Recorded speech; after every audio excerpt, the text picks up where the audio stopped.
1203BARRETT TV revival episode, and in this episode I want to talk about yet another thing when it comes to birth by sleep, and that I would like to know what y'all think of, and that is of course, which I am doing the example in the Mirage Arena, just to make it a bit more, just to do the example, but that is the command board. What is y'all's opinion on the command board in Birth by Sleep? Which again is in the Mirage Arena, which the Mirage Arena itself is quite interesting. I do like the whole concept of the Mirage Arena. Right? I do like the whole concept of the Mirage Arena, where you have 3 different game modes. You have the arena mode, which, you just fight different bosses and different enemies and having to survive all of them. And once you get to level 30, you get to the no heart boss, and is where you get the actual most powerful weapon, even better than the ultimate weapon in Birth by Sleep, which is, of course, the Royal Radiant, which, again, you need to get to area level 30. And I actually done this with all 3 characters, Van, Aqua, and Terra. Yeah, I have actually been able to do all of it with all 3 characters. And also this one right here, which is where you get the ultimate weapon as well. Which, again, a Kingdom Hearts game where you don't have to synthesize as well, which again is always a bonus. But again, also having the Rumble Racing and the command boards, which the command boards itself is pretty interesting because you have different boards that you can use or that you can do, and it kind of reminds me of a bit of Mario Party.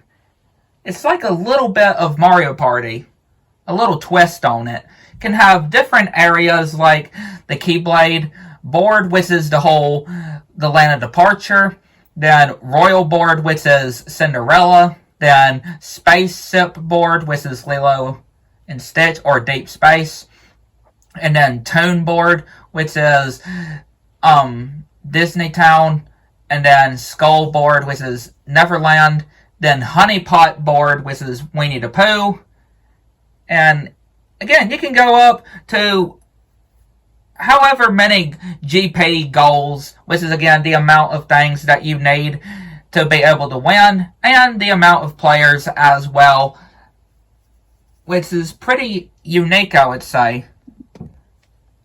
And yeah, just the whole concept as well, and also taking turns, which again would remind you a lot on Mario Party, and have roll the dice, and then hands, which you're able to use different attacks, like stun, 2 dice, being able to switch to different directions, and then double toll.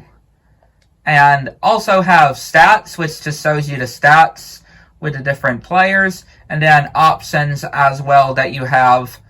But let's just say I use stun, and yeah, each of these that you use is an attack card or magic that you have in the game, and that you are able to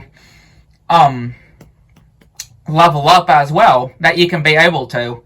And the goal is just to get the different colored squares, spaces, the blue, red, yellow, and green squares, and get to the starting point where the keyhole is to gain points. That is what you are doing, basically, is gaining points. And whoever has the most GPs wins as well to the end. And yeah, it's pretty interesting. And okay, I do realize that we're gonna fall down there. I can kind of understand that. And again, let's say we use 2 dice. Be able to use 2 dice on our turn. Again, definitely it just feels so much like Mario Party. And again, I do love Mario Party. Definitely one of my favorite party games. And yeah, again, we just got 2 right there. And of course, now Terra is going to be unstunned. And now he's going to be able to do the turn, which he goes one space. And you can also use this too, which is kind of hard to explain exactly what that is, besides it being able to make you lose points as well.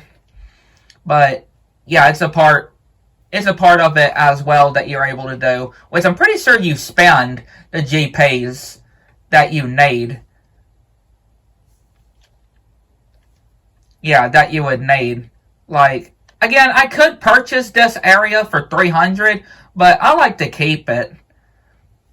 Because again, you're going to need a certain amount to win. So, I'm just going to ignore it for now. I'm not going to do this whole match.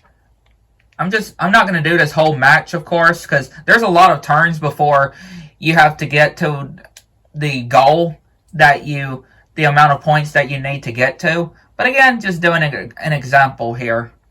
But yeah, just the different boards that you're able to do. And whichever board you do, it actually ends up whatever character that you do.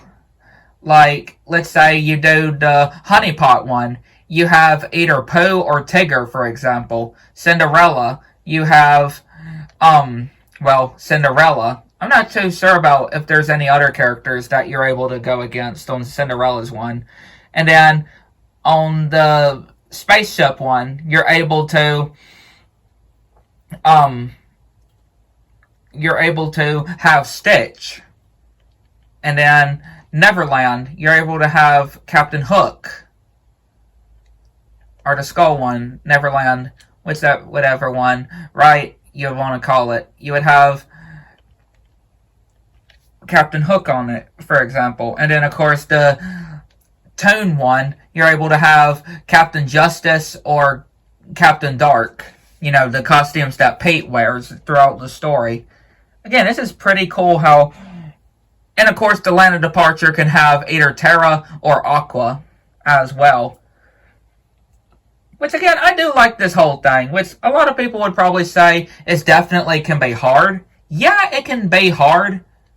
Definitely, it can be hard. But it's the more you do it, the more easy that it will get as well. And say we got the 4 squares, so we get the points once we get back to the start. So yeah, we got more points, and your cards also restack as well. Which is just pretty good as well.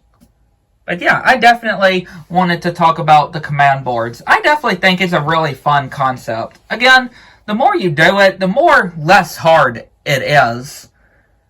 But yeah, I'd like to know what y'all think. Let me know in the comments below. Catch you next one.